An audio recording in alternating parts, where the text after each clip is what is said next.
Hola, bienvenidos a Escucha Podcast. Yo soy Álvaro López y entrevisto a todos los seres humanos que han tenido el valor de escucharse y que con su historia pueden inspirarte a maximizar el potencial que hay dentro de ti. Si quieres ver el podcast, puedes encontrarlo en YouTube como escucha-mx o bien seguir escuchándolo en Spotify. Para más información sobre escucha, visita nuestro sitio web en www.escuchamx.com. Hoy entrevisté a Fernanda Guarro, presidenta y directora general de 3M México. Fernanda es una mujer que ha construido su liderazgo desde la disciplina, la operación y la toma de decisiones, pero también desde la humanidad, la vulnerabilidad y el propósito.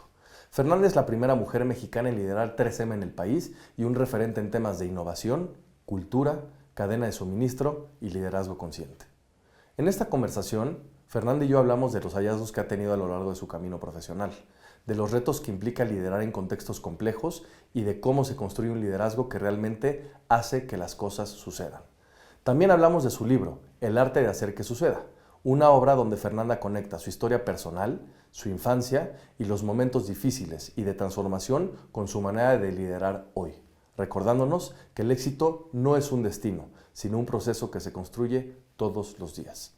Esta no es una conversación sobre cargos o títulos, es una conversación sobre carácter, coherencia y conciencia. Si quieres seguir a Fernanda y sus proyectos, la puedes encontrar en Instagram como @ferguarro. Y el rol de mi mamá fue muy complejo porque ella hacía cosas que hoy, yo vista desde la madurez que tengo, pues sigo, híjole, sí te pasabas, ¿no? O sea, y una de las más importantes y que es también parte de lo que decido yo compartir en el libro, pues es la historia con mi papá. A mí me cuentan desde que tengo uso de razón que mi papá ya estaba muerto.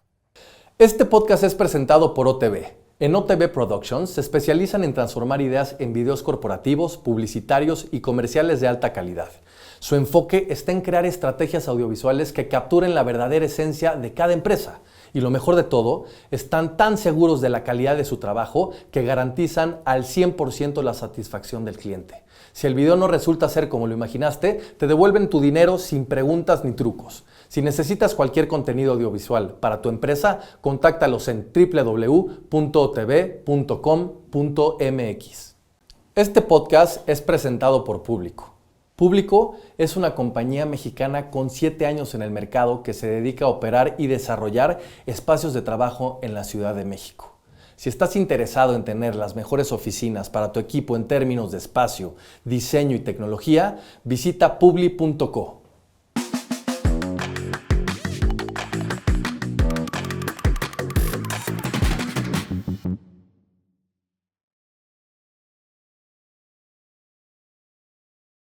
Mi querida Fer, bienvenida a Escucha Podcast. Muchas gracias, Álvaro. Encantada de estar en este espacio contigo. Al revés, gracias por venir.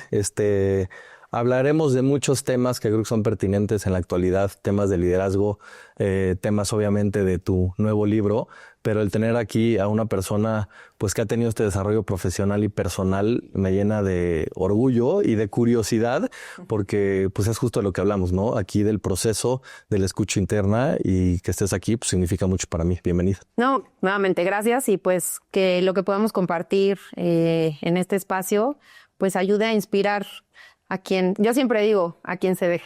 Exactamente, al que tenga la oreja bien puesta. Así es. Mi Fer, para empezar y para que la gente te empiece a conocer en diferentes contextos, quiero que me respondas 3 preguntas que son, bueno, yo digo que son muy sencillas, pero que creo que nos pueden adentrar a realmente entender o empezar a entender quién eres. La primera es que me contestes, por favor, ¿quién es Fernanda Guarro? En segundo lugar, ¿quién es Insecto? ¡Qué preguntas! Y en tercer lugar, ¿quién es Koala? Ok, buenas preguntas. Fernanda Guarro, pues soy una mujer de 46 años y yo siempre digo mi edad, más siendo mujer, porque estoy convencida que a las mujeres nos han metido mucho en la cabeza que hay ciertos patrones que no son bienvenidos o ciertas cosas alrededor de, ¿no? de la mujer que no son aceptadas por la sociedad. Por eso siempre empiezo diciendo cuántos años tengo, porque creo que eso ayuda a romper un poco, ¿no? Incluso hasta muchos pensamientos en donde a veces dicen, bueno, ¿qué edad tendrá con el rol que tiene? Claro. Tengo 46 años. Te ves muy joven, ¿eh? Muchas gracias. He de decir. Gracias. Pues soy una mujer sumamente apasionada por todo lo que hago, muy disciplinada. De hecho, justo ahora, en estas vacaciones, estábamos jugando mi esposo y yo un jueguito de preguntas. Y cuando le dijeron, describe en 3 palabras a Fernanda, pues le atinó muy bien, porque dijo disciplinada, perseverante y un poco terca. Entonces, pues sí. Y te diría que le quito el un poco, bastante terca, que viene de la mano de ser perseverante. Y disciplinado. Y disciplinado, exacto. Soy esposa de Alex. Tenemos 10 años juntos. Soy mamá de Diego y Mateo, 2 pequeñitos de 6 años que llegaron a mi vida. Son gemelos idénticos, así que eso lo hace aún más divertido. Pero pues para mí haber sido mamá, me tardé muchísimos años en decidir serlo. Y hoy que lo soy, la verdad es que no me arrepiento de haberme tardado, pero sin duda mis prioridades en la vida y en todo pues cambiaron alrededor de Diego y Mateo. Y pues soy una mujer que le gusta dejar huella, que mi propósito en esta vida, y lo descubrí después de un largo camino, pero es inspirar. Y por eso cuando empecé te decía a quien se deje, pero esa es la razón de ser por la cual yo estoy en esta vida. Insecto. Uy, qué pregunta, porque nadie me la había preguntado. Tengo una hermana mayor que tiene 10 años más que yo. La historia entre mi hermana y yo es bastante compleja. De hecho, parte de lo que yo comparto en mi libro también tiene que ver con mi relación con ella. Se llama Ana. Y mi hermana me decía, cada vez menos me lo dice, como de pronto lo hace, me dice insecto. De hecho, ella también le gusta escribir. Ella más que nada escribe cuentos, ¿no? Y ella un día me escribió un cuento y el cuento se llama Insecto, ¿no? Y es pues justo como un insecto llegó a su vida, destruyó su vida, pero al mismo tiempo le dio otro sentido. Y no sé si has escuchado de estos insectos, yo no sé si eso se siga usando o no, pero los Marrakech. Sí. Que me parece una tragedia, ¿no? Pero bueno, para quien no sepa qué es, eso se utiliza mucho en el Medio Oriente, que a insectos les incrustan piedras preciosas y se los ponen como dijes o se les ponían como dijes, ¿no? Y andaban ahí dando, pues, exacto, qué cosa tan compleja. Pero bueno, ella un poco dice que yo soy eso para ella. Y koala surge, eso es con mi esposo. Bueno, y mis hijos ahora. De hecho, yo soy K1, mi esposo es K2, mis hijos son K3 y K4. Soy la licenciada koala, soy koali, o sea, tengo toda una serie de apodos alrededor del tema de los koalas. Y eso viene porque a mí justo hace 10 años me operaron por segunda vez de la columna y me tuvieron que poner unas cajas entre las vértebras y unos tornillos y una barra. Y un día le enseñó a Alex, mi esposo, la radiografía, y él es súper creativo y tiene un humor muy especial. Y entonces me regresa la foto que le mandé con un koala abrazado. Pues le puso un koala, se cuenta, ¿no? Y entonces a partir de ahí pues surgió todo el tema de los koalas. Y bueno, pues hoy somos la familia koala. La familia koala, me encanta. Vámonos entonces un poquito a la infancia. ¿Cómo se ve esta Fernanda a una pequeña edad con estos patines de hielo, yendo a diferentes competencias, queriendo ser entrenadora de delfines y con una mamá muy presente, ¿no? Con esta como figura en donde tú empezabas a descubrir realmente qué querías empezar a hacer? ¿Cómo recuerdas esta infancia? Te diría que una mamá muy presente y a la vez muy ausente. Sí. Una de las razones por las cuales yo me metía a muchos temas deportivos era justo para no estar en casa. Yo nazco en una familia, te diría que muy privilegiada. Mi abuelo fue un empresario cementero en México en los 50s, 60s. Tenía 6 hijos. Mi mamá era la primera mujer de 3 mujeres, además hubo 3 hombres, era un hombre, una mujer, mi mamá y ya después todos los demás. Pero mi mamá fue diagnosticada como bipolar muy tardíamente. Ya después, si quieres, platicamos de eso. Pero entonces, siempre mi mamá fue, Rosita está loca, ¿no? Y de verdad, mi abuelo decía que si él pudiera comprarle una cabeza a mi mamá en alguna tienda, lo haría, porque nadie entendía qué pasaba con mi mamá, Claro. ni ella misma, ¿no? Entonces, a mí me toca una infancia, pues, en una familia, pues, poco convencional, ¿no? Porque de entrada no había un papá, éramos mi mamá, mi hermana y yo. Un abuelo súper patriarcal, ¿no? Muy cariñoso y alguien que desde a mí, mis pocos años que conviví con él, porque él muere cuando yo cumplo 7 años. Y hay una frase que él me dijo, que se me grabó, y es parte de mi forma de ser, que él me dijo, en mi familia no hay mujeres débiles. ¿Por qué me lo dijo a los 6 años, 7 años? No sé. Sin embargo, es algo que yo tengo súper claro. Pero bueno, él muere, ¿no? Y eso también cambia mucho la dinámica dentro del triángulo de mi mamá, mi hermana y yo.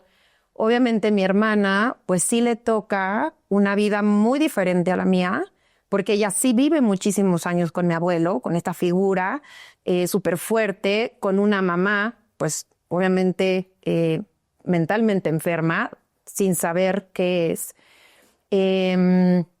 Y ella todavía le tocó una vida como de princesa, te diría yo, o sea, de verdad, así en ese nivel, ¿no? Yo ya llego, digamos, a un momento en la familia diferente y pues al poco tiempo, al morir mi abuelo, pues por eso es que mi hermana pone en ese cuento, pues que, ¿no? El insecto llegó a destruir su vida y luego llegó, pues también a rehacerla, ¿no? A rediseñarla. Entonces, la dinámica entre nosotras 3 era compleja porque mi hermana y mi mamá tenían una terrible relación, terrible. Misma relación que fue copia de la relación de mi mamá con su mamá, que también yo no conocía a mi abuela, ella murió un año antes de que yo naciera, pero lo que todo mundo dice, era una mujer sumamente fuerte y más allá de fuerte, ¿no? Digamos, con un rol también muy específico dentro de la familia. Y mi mamá y ella chocaban muchísimo. Entonces esa dinámica se repite. A mi hermana sí le toca vivir con mi abuela, a mí no. Entonces yo era un poco el pivote entre ellas dos, al grado que hubo un momento en donde yo sí les dije, aún estando muy pequeña, oigan, pues yo no soy una pelota de ping-pong, ¿no? Y ustedes así me traen. Entonces desde muy pequeña me tocó vivir situaciones a las cuales, pues hoy que yo tengo hijos de esa edad, ¿no? Para nada me gustaría exponerlos a algo así. Entonces mi forma de desahogar y de mi escape era haciendo ejercicio. Entonces de ahí que yo empecé a entrenar atletismo desde muy chiquita, porque empecé a los 6 años y entrené atletismo hasta los 17, 18 años.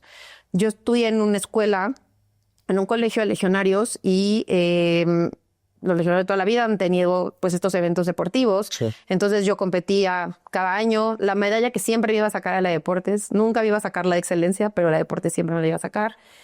Después que yo regreso un año, me mandan a un internado. Irlanda. A Irlanda, exacto. Regreso y entonces es cuando empiezo a patinar.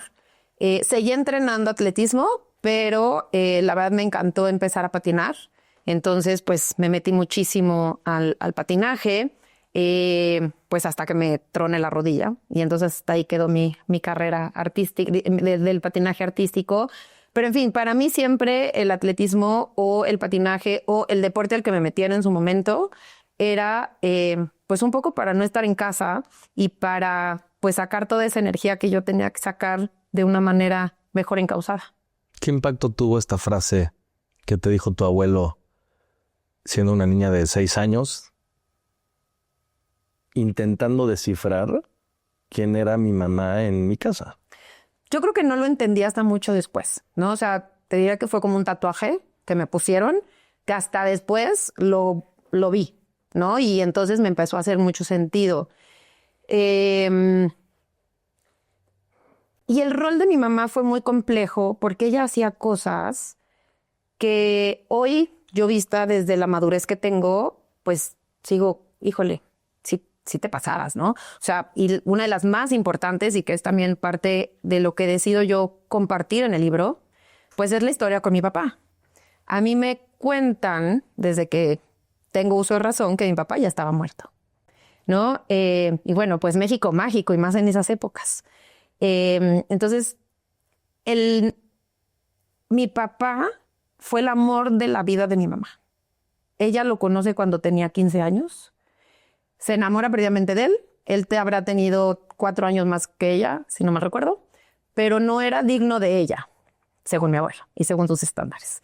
Entonces, pues obviamente mi abuelo se opone totalmente a la relación y a mi mamá la mandan 3 años a Canadá. 3 años que nunca regresa. Después de 3 años ella vuelve y ya cuando ella regresa, él ya había hecho pues su vida y empezado su familia. Y pasan muchísimos años, al menos que yo sepa, que ellos se reencuentran, que esa es otra parte de la historia. Pero entonces, en algún momento se reencuentran, nazco yo, bueno, mi mamá se embaraza de mí, pero eso en la familia era totalmente inaceptado, penado, ¿cómo es posible, no? Que Rosita nuevamente nos está metiendo en este tema, ¿no? Entonces, incluso a mí me ponen el apellido de mi hermana. Mi apellido legal es Guarro. Sin embargo, pues mi apellido real tendría que ser Orozco, que es como se llamaba mi papá, Héctor Orozco. Pero yo crezco desde muy chiquitita con esta idea de mi papá está muerto. Cuando muere mi abuelo, se reconfigura mucho toda la situación familiar.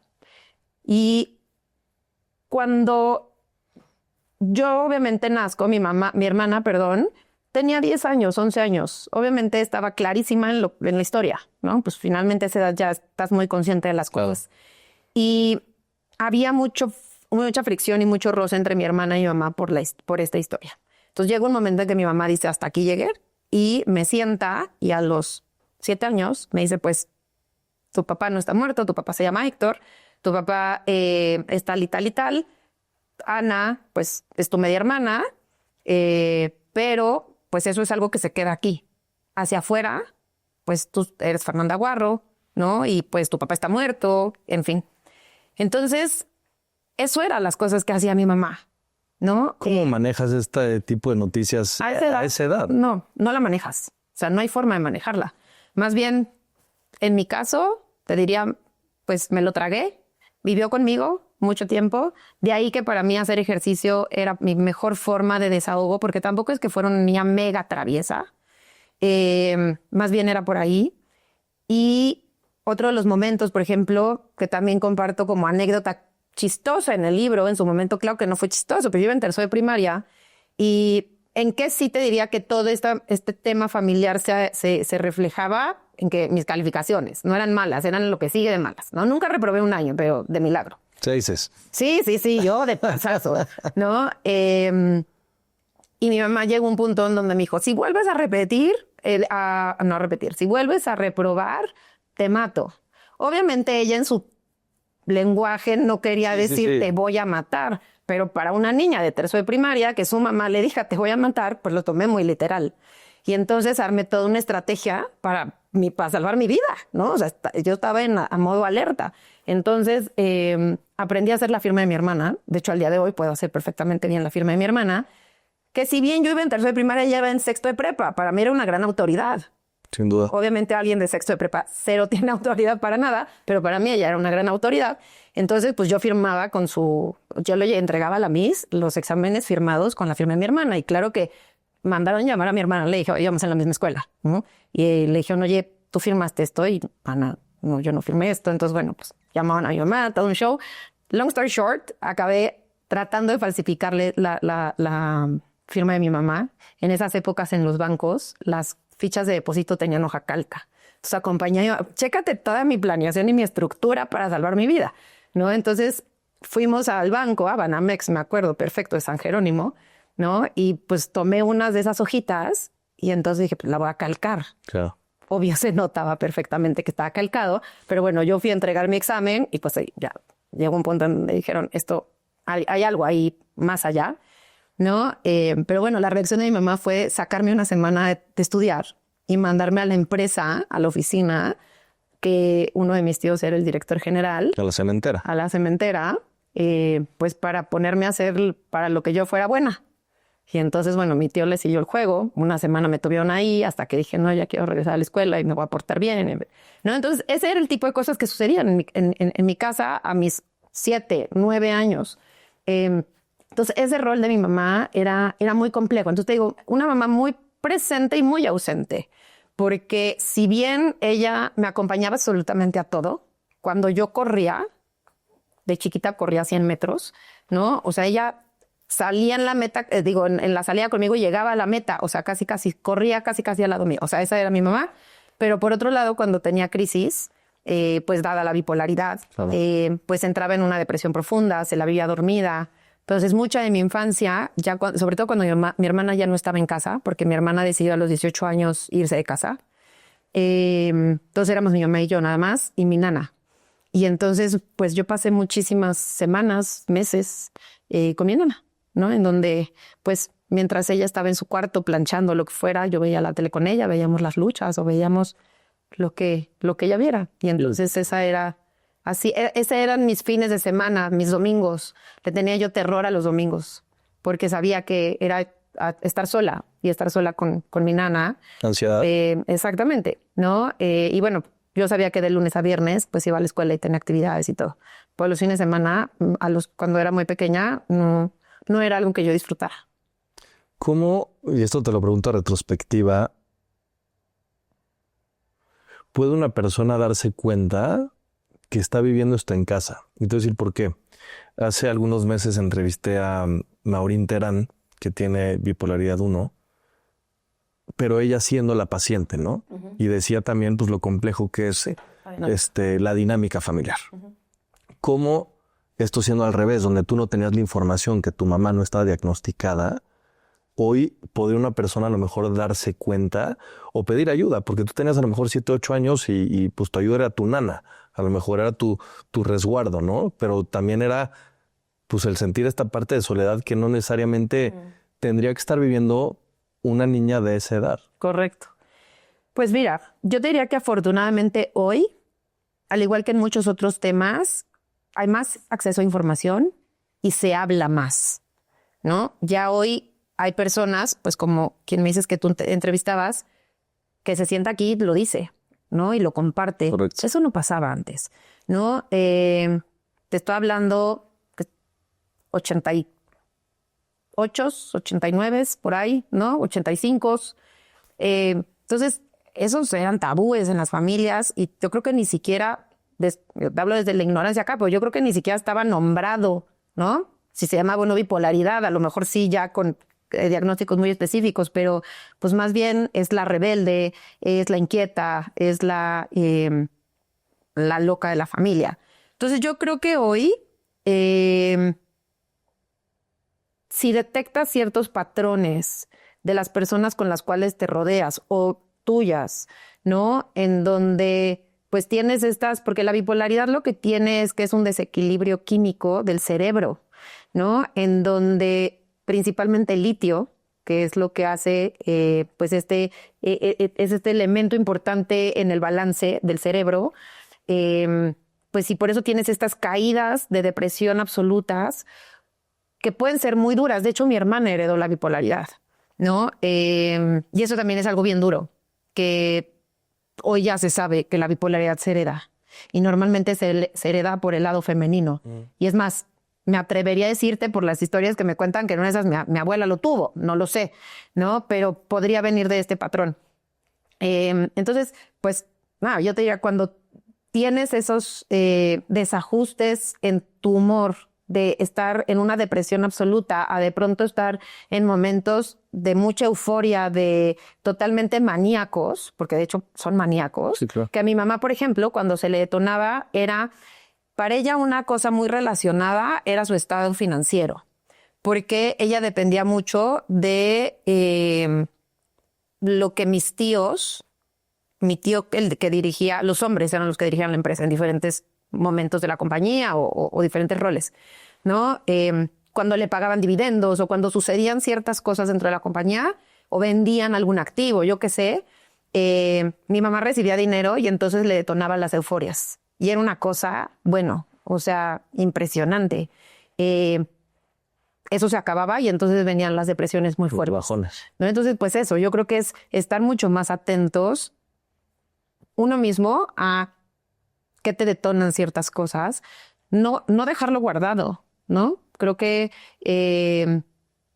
consultar con las personas adecuadas, con los especialistas, creo que hoy hay más herramientas y qué bueno porque es como el autismo, ¿no? Yo no tengo en mi círculo muy, muy cercano, en mi familia es de autismo, pero en mi familia, círculo muy, muy cercano, no tengo a nadie con autismo. Pero es lo mismo, ¿no? Antes no sabían que era el autismo, no le llamábamos autismo, no se entendía el espectro autista. Hoy sí. Y entonces hoy se puede atender desde, pues prácticamente desde que se les detona al 1 o 2 años. Creo que tendría que ir por ahí. Fer, tú tenías muy claro que querías dedicarte a la empresa familiar. Y querías como meterte ahí, explorar y tal, pero decides de pronto ya en temas universitarios darle una oportunidad justamente a la vida corporativa y ahí es donde te formaste. ¿En qué momento tomas esta decisión y por qué decides, siendo pues un negocio tan exitoso durante pues, generaciones, decir, por ahí yo ya no voy y más bien tomo este otro lado de la moneda? Es una decisión importante en tu vida. Sí, sin embargo, no fue planeada y no fue algo que yo me sentara, ¿no? Hoy lo estructurada, ¿no? Y planeada que soy, en su momento no fue nada de eso. Yo más bien decía, yo quiero trabajar en la empresa familiar porque era lo que conocía, porque absolutamente todos mis primos mayores, mis primas, mi misma hermana, pasaron por la compañía, ¿no? De hecho, en mis primos son puras mujeres, 2 hombres, 2 mujeres, puros hombres. Yo soy la más chica de las mujeres, ¿no? Mi prima y yo, que me llevo 1 año, somos la primera generación de ahí para abajo que no tocamos la compañía. Todos los de arriba sí. Okay. Digo que yo también ya... La empresa de mi familia la venden en el 2000, ¿no? Yo termino la universidad justamente en el 2000. Y si bien a lo mejor en ese momento yo lo veía como una posibilidad... 2001, yo terminé 2001. Sí, la carrera la terminé en 2001. Lo veía tal vez como una posibilidad, pero por otro lado, pues yo ya también veía que la empresa ya no era lo que mi abuelo dejó, ¿no? Lo que mis tíos trataron de seguir impulsando. Y realmente no me apasionaba tampoco. Y así es como entro con un compañero de la náhuac más grande que yo. Él tenía un emprendimiento de una microfinanciera, que era darle créditos a mujeres de escasos recursos. Grupales, seguro. Exactamente. Y yo entro ahí para hacer mi servicio social y me encanta y me quedo. De hecho, eso no lo tengo en mi currículum, pero en mis primeros años, mi responsabilidad era fondear la asociación. Era una AC para... pues poder dar los créditos solidarios a grupos de mujeres. Luego entramos con préstamos individuales también, pero el grueso eran grupos solidarios. Eso me encantaba, me apasionaba. Digamos que lo veía como yo poder regresarle a la sociedad, pues mucho de lo que yo había recibido hasta ese momento y eso que todavía iba iniciando mi vida profesional. Me quedo algunos años, después la ley cambia, no se permite más que asociaciones civiles estuvieran en ese tipo de regímenes, así que cambia a una sociedad financiera popular y ahí entran inversionistas y entonces a mí ahí ya no me empieza a gustar el modelo. Mi participación también ya era mínima porque yo era socia, ¿no? Pero bueno, de tener el 25%, me quedé con el 0.0001, sí. ¿No? Ya una vez que le metí un capital, obviamente. Todo. Exacto. No, entonces dije, no, esto ya. ¿Algo de cash out? Exactamente. No, y mi cash out eran 150,000 pesos. Pero bueno, en esa época era mucho. Y entonces empiezo a buscar trabajo Y como yo estaba en una financiera, se me hizo fácil decir, pues trabajar en finanzas, ¿no? Ahora un pasito atrás. Yo estudio administración de empresas. Correcto. Y ahora en diferentes entrevistas, pues ya me he desnudado y les he contado la verdad, pero es porque no sabía que quería estudiar. O sea, yo en mi cabeza, cuando fui a hacer el examen, quería estudiar diseño gráfico. O sea, nada que ver. Me dio terror al momento de llenar la solicitud, que dije, sí, a mí me encanta dibujar. De hecho, me gusta mucho dibujar, lo hago bien. Pero mandalas. Pero de ahí a que Sí, ya diseñador de vas a hacer diseño gráfico es otra cosa. Así que pues vi y dije, no, aquí qué tacho, pues administración de empresas. Y por eso es que estudio administración de empresas, cosa que me parece buenísimo. Con mente ingeniero. Haberlo hecho. Y es que ya después yo me di cuenta, si yo hoy tuviera que volver a elegir, yo sería ingeniero industrial. 100%. Sin duda. ¿No? De hecho, por eso ya después hice la maestría en supply chain y bueno, recobré el camino. Pero sin duda esa era mi vocación real. Pero bueno, tenían que pasar cosas para que realmente la descubriera. Y entonces, bueno, como traía este tema de finanzas, es que entró al mundo corporativo. Quien me da mi primera experiencia es DuPont, como analista financiero, primero de un negocio de DuPont en su momento, en donde se vendía consultoría en seguridad industrial. Y ya después me moví al mundo más industrial de polímeros de ingeniería y polímeros de empaque, en fin, pero desde finanzas. Estoy allí un tiempo y luego me invitan a trabajar. Un amigo que conocí en DuPont se movió a Monsanto y él me habla y me dice, oye, en Monsanto están buscando una persona que creo que con tu perfil iría muy bien. ¿Quieres entrar al proceso? Le dije, ¿por qué no? Entré al proceso y entré a trabajar a una empresa maravillosa que hoy ya no existe como tal. Hoy es Bayer. Pero la verdad es que 100% enamorada de haber trabajado en Monsanto. Sigo con grandes relaciones de amigos súper cercanos que vienen de Monsanto. Sigo en un contacto muy cercano con gente que hoy está en Bayer, pero pues es ex Monsanto. Y te diría que todo el que hemos pasado por esa empresa te habla con la misma pasión, porque de verdad es una empresa que te marca 100%. Y aparte me marcó aún más, porque es donde me dan mi primera oportunidad para entrar a lo que después se volvería mi verdadera pasión, que es supply chain.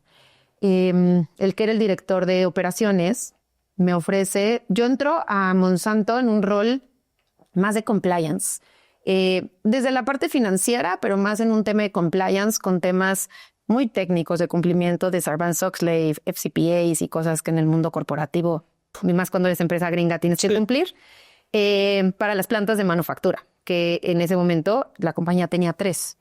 Y estoy así algunos meses y el director de operaciones me ve y me dice, te necesito para que tomes la responsabilidad del equipo de comercio exterior. Y yo, ¿de qué me hablas? ¿Qué es eso? Para eso se estudia. Y me dijo, no, pero tú perfectamente puedes tomar ese rol porque la parte técnica la vas a aprender, de eso no tengo duda. Lo que necesito son tus habilidades de liderazgo, porque necesito que transformes totalmente ese equipo. Era un equipo que tenía un issue de compliance bien grande. Entonces, pues, ¿quién mejor que tú?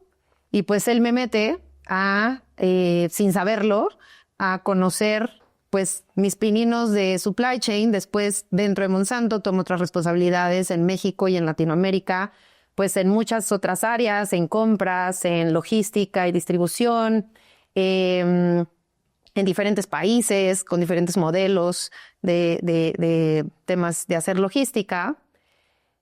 Y de ahí me muevo a Sanofi, que a Sanofi también. Sanofi Aventis, seguramente. Sanofi Aventis, que yo entré a Sanofi Pasteur, que Sanofi Pasteur es la joya de la corona dentro de Sanofi. Los niños ricos de Sanofi era Sanofi Pasteur.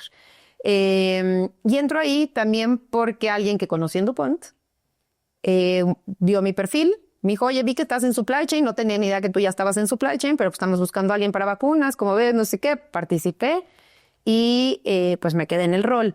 Para mí, moverme a Sanofi fue importante porque en Monsanto yo había crecido en diferentes responsabilidades dentro de supply chain, pero no tenía el end-to-end de supply chain, que era lo que yo buscaba. Y Sanofi me lo ofrecía. Y Pasteur, pues al final, al ser el negocio de vacunas, pues la rentabilidad que tienen las vacunas es...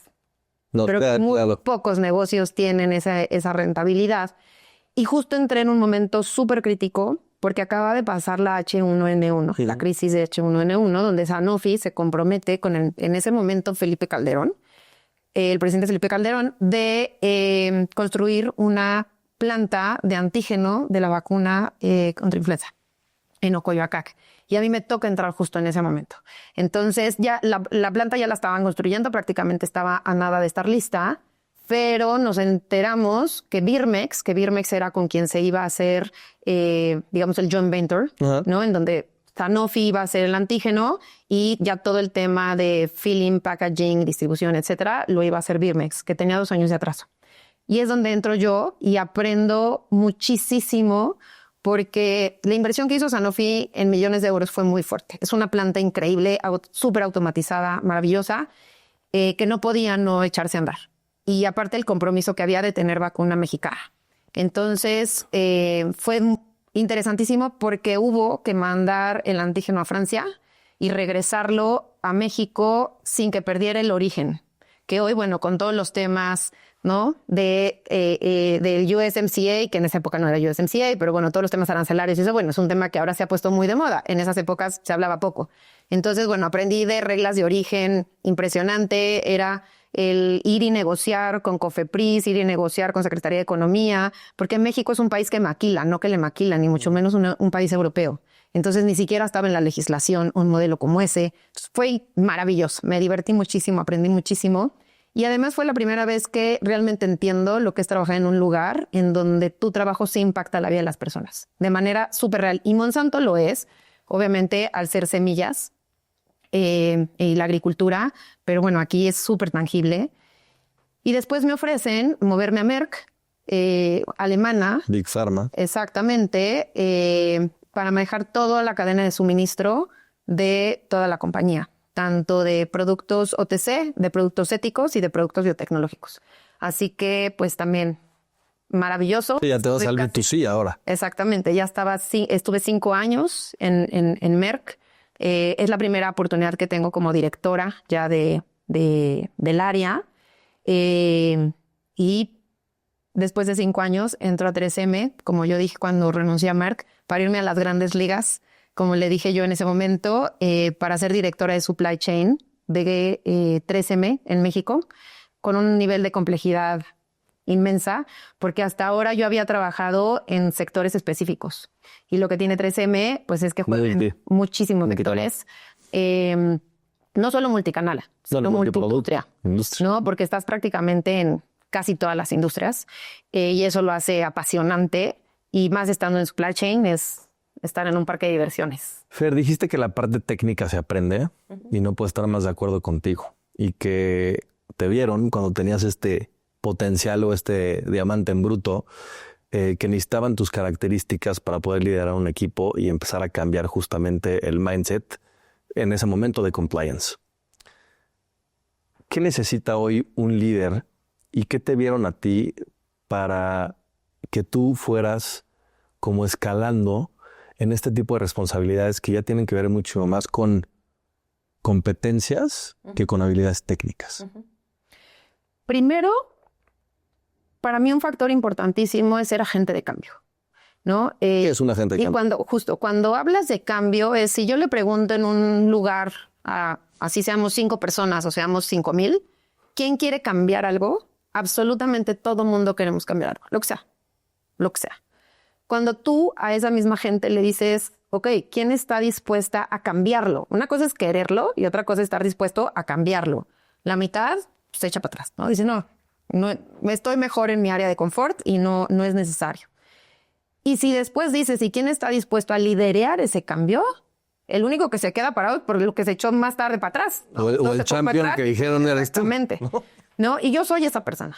Yo soy esa persona que te diría que ya hoy, porque no me muevo del lugar cuando todos se echan para atrás, ¿no? A lo mejor al principio sí era porque me tardaba en hacerme atrás, ¿no? Pero soy esa persona. Soy esa persona que no le tengo miedo a liderar el cambio. Al revés, es algo que me gusta. Para mí el cambio, pues es de las pocas cosas que tenemos certeza que va a suceder, es que todo va a cambiar, ¿no? Y eso creo que mi infancia me lo enseñó. Me ayudó a entender que todo cambia, todo evoluciona.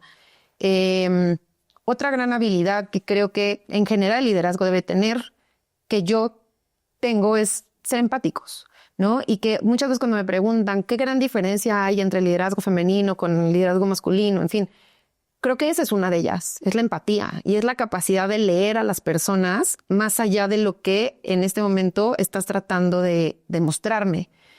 Y eso es queriendo entenderte, queriendo saber qué pasa más allá de Álvaro, la persona que trabaja en tal o cual puesto y que está dando tal o cual resultado. Ya me puse nervioso, ¿eh? Y eso que no soy psicólogo. Pero para mí eso es parte de lo que el líder tiene la gran responsabilidad, de ver más allá de la primera vista que la persona nos entrega. Y eso también es algo que con el tiempo lo vas desarrollando, pero tienes que tener un interés genuino, porque si no, no es sostenible, ¿no? A lo mejor las primeras veces, las primeras preguntas, pero ya después te hay que interesar y listo, no es sostenible. Entonces te diría que yo creo que también eso. Otra es que tengo la habilidad de conectar los puntos, ¿no? Y bien decía Steve Jobs, ¿no? Que los puntos solo se pueden conectar pues viendo hacia atrás. Y sí, es cierto, pero yo también creo que tienes que tener pues este lente que te permita entender cómo conectar también hacia adelante, ¿no? Kaizen, a lo mejor un poco. 100%. Y pues ahí sí, ya te diría que mi formación, ¿no? Ya más en temas de supply chain, pues me lo hace más sencillo, tal vez, ¿no? Porque al ser muy de procesos, pues los procesos son repetitivos. Sí, mejora ¿no? continua. Y entonces, pues siempre es donde encontramos algo que se pueda hacer mejor, que siempre va a suceder. Y no le tengo miedo al cambio. Entonces no tengo miedo a tomar la decisión, a decir, pues esto hay que hacerlo diferente. Midiendo el riesgo, ¿no? Y también ahí te diría que pues es la mejor forma de innovar. Porque si no te atreves a hacerlo distinto, pues nunca vas a innovar.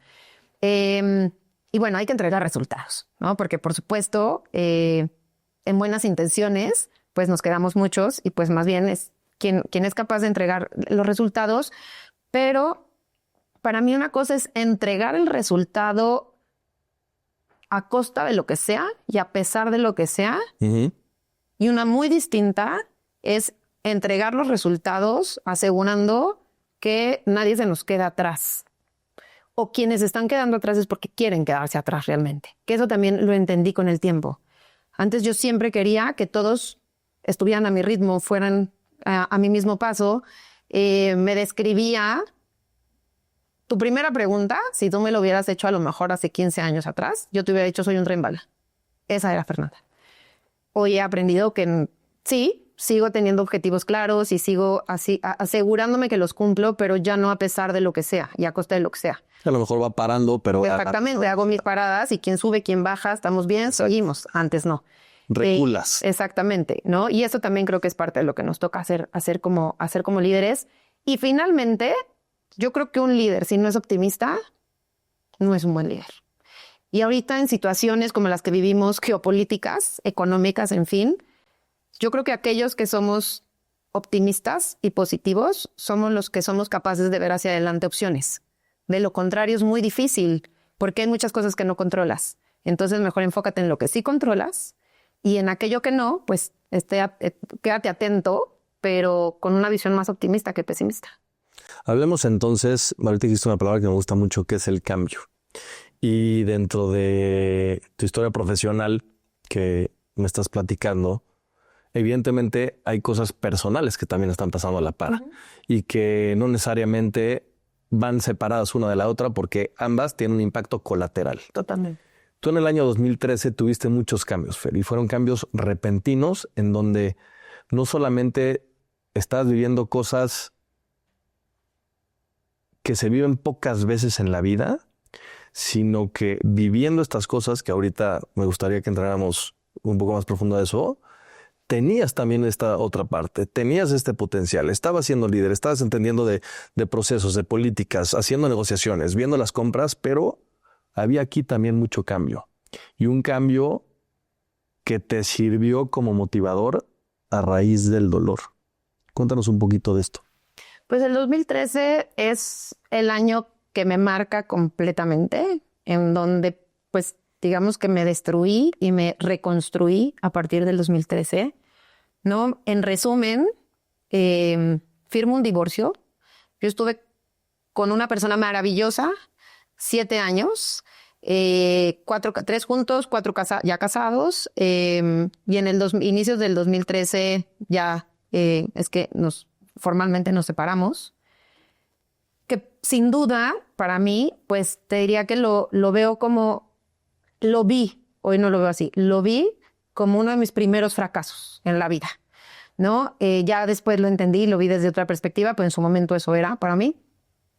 En mayo muere mi papá, mi verdadero papá, porque el papá de mi hermana murió en el 99, por ahí, 99-2000, por ahí murió el papá de mi hermana. A quien le agradezco tener el apellido. Pero mi papá murió en mayo. Ahora, hay un paréntesis. Mi mamá en el 2000, en una de estas crisis que van y vienen, se reencuentra con él y después de un tiempo se casa con él. O sea, logra lo que siempre soñó, que era casarse con el amor de su vida. Cuando tu abuelo ya no estaba. Sí, mi abuelo murió en el 86. Claro. Te estoy hablando del 2000, muchísimo tiempo después, ¿no? Para mí eso fue un momento de quiebre importantísimo en mi vida también, porque yo para esto ya tenía 19 años y pues por supuesto estaba totalmente en desacuerdo. Yo conocí a mi papá antes de que me mandaran a Irlanda. Nunca tuve una relación con él. Realmente él nunca quiso buscarme, nunca quiso estar cercano a mí. Y de pronto coincide que venden la empresa, la cementera. Y entonces a mi mamá, pues obviamente le entra un flujo de capital súper importante. Y mi mamá con ese pretexto lo busca y renace el amor. Entonces, para mí fue un momento súper difícil porque sabía, y así fue, que no era un amor sincero. Y tan es así que al cabo de unos años, ese dinero se acabó y pues el amor también se acabó, ¿no? Pero bueno, fueron años muy difíciles en donde yo decido quedarme sola, en donde mi mamá se va de la casa, me deja mi casa, ella empieza la vida con él, pero yo me alejo 100% de ella, ¿no? Son como 2-3 años, más o menos. Sí, como 4 años que yo me alejo mucho de ella. De hecho, quien me reencuentra con mi mamá fue mi primer esposo. Y por eso para mí siempre será una persona que está en mi corazón. Porque si no fuera por él, quién sabe cómo hubiera terminado mi relación con mi mamá, porque pues al final mi orgullo y mi dolor y muchas cosas no me permitían estar cercana a ella. Y él fue el que me acercó. Él era cubano, es cubano, no, él es cubano. Y tenía una gran necesidad de familia. Y entonces él fue el que empezó a fomentar, el decir, oye, vamos a ver a tu mamá, tu mamá, tu mamá. Y yo, o sea, a la verdad que luego ella hablaba a mi casa y porque me preguntaba era por él, no por mí, ¿no? O sea, llegamos a tener una relación muy, muy cercana y ellos dos muy, muy cercanos. Entonces, bueno, me regreso al 2013. Mi mamá me dice que, pues que Héctor se murió. Y para mí, habían pasado 2 días. O sea, cuando mi mamá me dijo, habían pasado 2 días. Y yo pensé, o sea, siempre me imaginé que cuando esta noticia llegara, para mí no iba a ser relevante. Pues resulta que lo fue, ¿no? Y pues sí pasé, pues al menos una semana con mucho dolor y sentía que algo se me había ido, ¿no? Y sobre todo cuando empieza esta relación entre mi mamá y mi papá en el 2000, él fue muy duro conmigo. Yo me expuse al irlos a buscar a casa de él y lo que resultó de esa conversación fue tan duro que yo acabé con una crisis nerviosa en el hospital, ¿no? Entonces sí era una persona que para mí no representaba a alguien que quería cerca, pero pues al final también después entendí que la mitad de mi ser proviene de él. Claro. Así que en su momento lo que hice fue escribirle una carta. Se la fui a leer en donde están sus cenizas y a decirle, pues, no me debes nada, no te debo nada y el día que nos encontremos en otra vida, en otro momento, desde otro lugar, que sea distinto. Y así cerré mi ciclo con él, pero fue bastante complicado y además también fue lo que me dio pie a hablar de la situación, porque en esa época había Facebook nada más y entonces me puse muy poética y puse una rosa negra en mi perfil de Facebook. Claro que todo el mundo me empezó a preguntar, ¿qué te pasa? Y fue la primera vez que me atreví a decir, mi papá se murió. La confusión total. Imagínate, mis amigas, la gente entra, ¿cómo que tu papá se murió? Si tu papá se murió antes de que tú nacieras. Y fue cuando les dije, no, mi papá sí vivía y pues le dio un infarto, no, murió de cáncer, perdón. Le dio cáncer y pues acaba de morir, ¿no? Entonces también fue como, por primera vez, decir mi verdad, ¿no? De hecho, hoy te podría decir que para mí las mentiras es algo con lo que no puedo, porque yo crecí pues hasta el 2013 dentro de una mentira. Entonces, para mí eso es muy duro. Entonces, bueno, pasa eso. Me lastimo la espalda por segunda vez. La primera vez yo me caí por unas escaleras y acabé en el hospital y me tuvieron que hacer una discotomía de la parte lumbar. A los 2 años me tuvieron que volver a operar en el 2015, pero en el 2013 fue la primera vez que me operan. Entonces, pues también, ¿no? Fue muy duro. Y el tema de por qué me caigo de las escaleras es porque me pongo a competir en un gimnasio contra un hombre que no sé quién es. Soy súper competitiva de remadora. Una remadora. Soy súper competitiva al grado que al día de hoy no juego con mis hijos de 6 años algo porque, o sea, mi esposo me dice, ¿en serio, Fernanda? ¿Neta? Tiene 6 años. O sea, pero de, vamos a nadar, sí, 1, 2, 3, o sea, no, mal. Tengo ahí un tema que trabajar totalmente. Entonces se me sienta al lado una persona y empieza a remar y yo así y dije, no, pues yo también puedo. Y entonces empecé súper fuerte y cuando menos me doy cuenta, ¡pum!, ¿no? Sentí que algo me tronó. Y bueno, después de revisiones, etcétera, me dicen que me tengo que operar. Yo no quería operarme, pero se me empezó a dormir la pierna izquierda y un día bajando las escaleras me caigo y pues acabé en urgencias y me operaron. Entonces, bueno, pues también eso fue bastante complicado. Y la gota que derrama el vaso de mi 2013, pues fue el 25 de diciembre, en donde el 24 habíamos ido a cenar a casa de una de mis tías. Ahí nos dicen que mi tío Sergio, el hermano mayor de mi mamá, se había puesto mal. Él para mí era mi imagen paterna. Cuando yo me casé, él me entregó, él bailó conmigo. O sea, para mí mi tío Sergio realmente era esta figura, porque aparte mi mamá y él eran muy cercanos. Entonces, pues era quien yo veía como con esta autoridad paterna. Nos dicen que se pone mal, que al día siguiente lo iban a trasladar a México, él estaba en Hidalgo. El 25 me levanto, le digo a mamá, vamos a bañarnos para ir a ver a mi tío, que ya lo van a traer a México. Y ella me dijo, no, prefiero quedarme. No me siento bien y prefiero quedarme. Que para mí realmente no me hizo mayor ruido. Claro. Porque pues mi mamá ya era una persona mayor. Había cenado más de lo normal, en fin. O sea, no le di relevancia. Yo me voy al hospital. Finalmente, después de unas horas, mi tío muere y al momento de darle la noticia a mi mamá, que se la da a mi hermana, a mi mamá le da un infarto.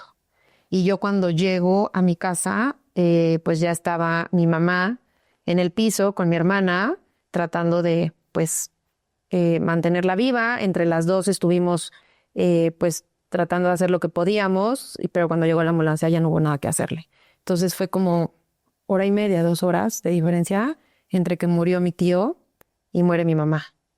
Y a los 2 días se murió mi perro. Entonces, pues yo creo que si a una persona todo eso le pasa en un solo año, ya nada más puede pasarle.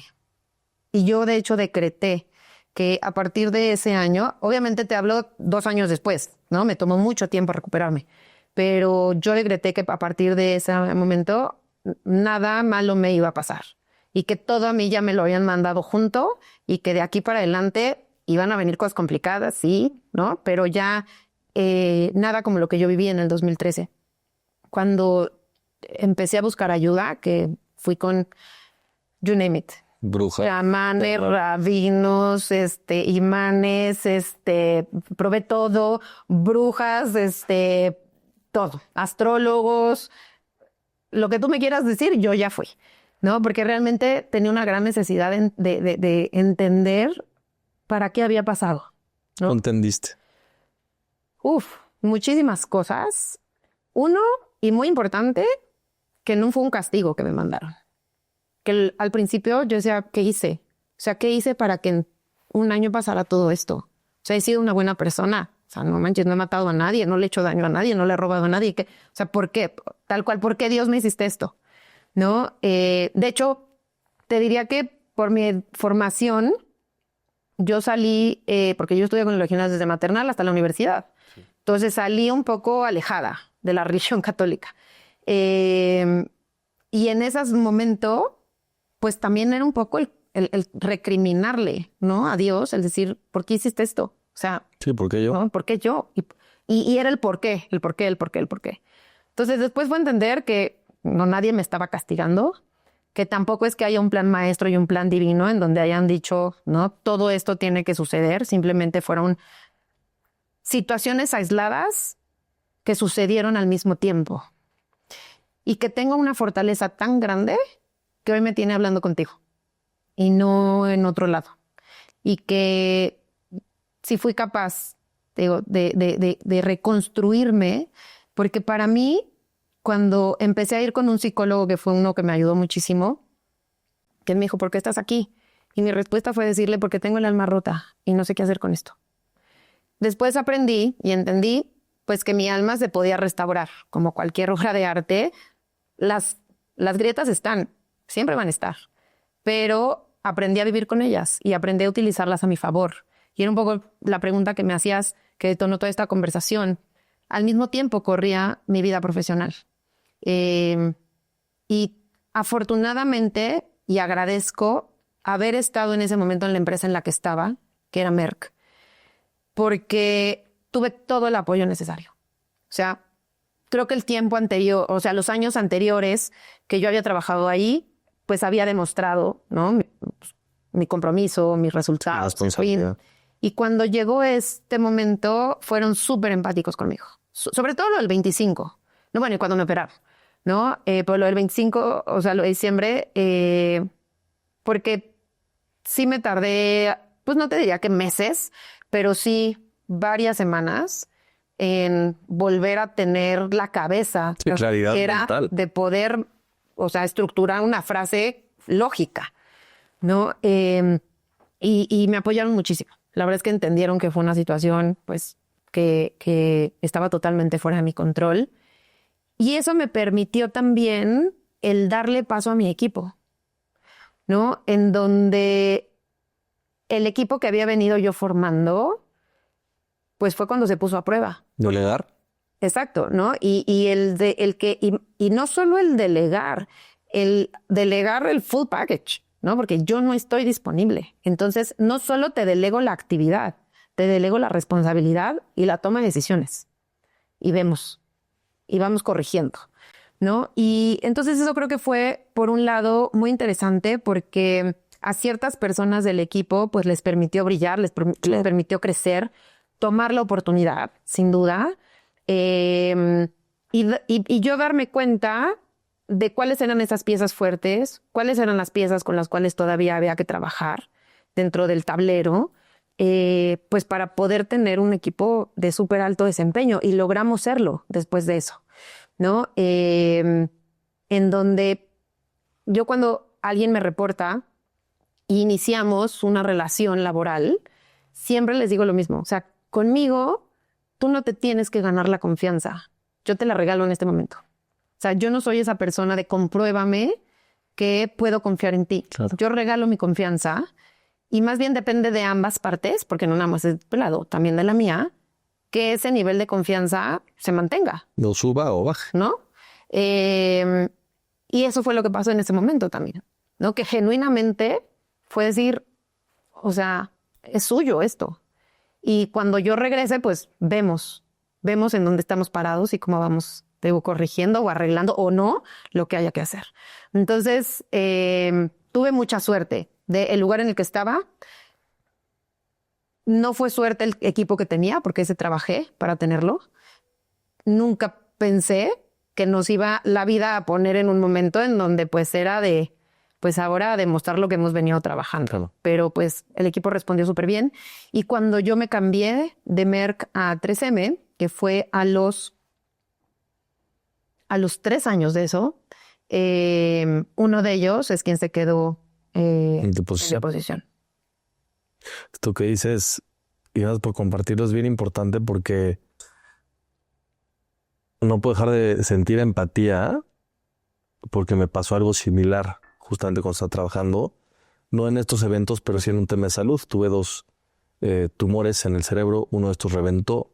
Evidentemente, pues estuve fuera de las canchas algunos meses, ¿no? Y cómo confiar en tu equipo, que me acuerdo que ahí me reportó una persona que se llama Karen, Karen Sánchez, cómo le dio justamente la vuelta en este tema de confío en ti, te dejo esta parte porque pues yo no puedo ni siquiera hablar o articular justamente ahorita y tengo que tener como este proceso. Pero muy importante lo que dices, ¿no? La parte de la cultura empresarial, en donde te dan la confianza, la tranquilidad de que te están apoyando dentro de tu proceso de 2.0, Sí. ¿no? Para volver a ser quien eres desde otra óptica también, porque cambias personalmente para luego tener un impacto profesional. Creo que tiene mucha cabida y me gustaría ver hoy cómo tú, esto que viviste, lo llevas dentro de tu liderazgo en tu equipo, para que tengan esa confianza y accountability, decir, ok, no está el jefe o la jefa, pero ahora me toca a mí y quiero brillar con todas mis fuerzas, no solo por serte fiel a ti, sino porque a lo mejor también me toca y donde se cierra una oportunidad, ¿no? O hay ciertos aspectos, pues también se abren otras puertas para mucha gente. Sí, para mí, yo te decía, era una persona que lograba los objetivos no matter what. Hoy soy una persona que logro mis objetivos a través del equipo. Y eso es una diferencia enorme. Y es donde da paso o cabida a dejar que cada quien demuestre su potencial y cómo nos complementamos entre todos nosotros. Porque yo no soy experta en todo, ni mucho menos me considero buena en todo. Entonces, tú tienes ciertas habilidades y tienes ciertos conocimientos, yo tengo otros, y cómo sumamos eso para que entonces el resultado sea mucho más grande. Y a mí, varios líderes que tuve siempre me dijeron, ¿no? Y creo que eso lo escuchas mucho, pero es difícil hacerlo, tomar esa decisión, que es rodéate de gente más inteligente que tú. Sin duda. ¿No? Y a ver, y el ego es muy grande. Y de pronto decir, no, bueno, pero ¿cómo? ¿No voy a ser la que más sabe en la sala? Pues no soy la que más sabe en la sala, porque si el día que yo llegue a ser la que más ve en la sala, pues sobro en esa sala, sin duda, ¿no?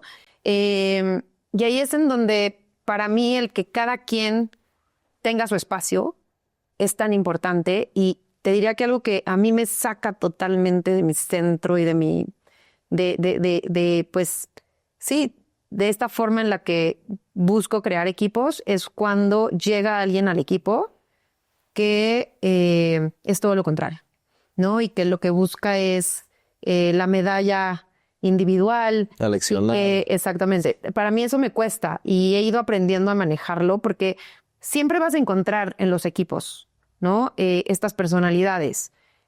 Y lo que he ido viendo es qué le detona a esa persona. Eso fue algo de las cosas que cambió a mí a partir del 2013. Y te lo decía hace rato, el cómo leer mejor a la gente, Sí. ¿no? El por qué actúas así. ¿Cuál es tu driver o cuál es ese motivador que tienes que te hace que cuando sucede tal pasa un comportamiento tuyo de otra Y los forma? botones, ¿no? Porque todos tenemos botones. Claro. El tema es cuando pues no queremos compartir cuáles son nuestros botones, ¿no? Y creo que esa es parte de la madurez y el seniority. Pero ¿cómo haces para que esto está muy padre? ¿Cómo haces para que la persona que no quiere mostrar el botón o los botones encuentre la confianza que le estás dando para que justamente se tengan conversaciones vulnerables como la que estamos teniendo ahorita?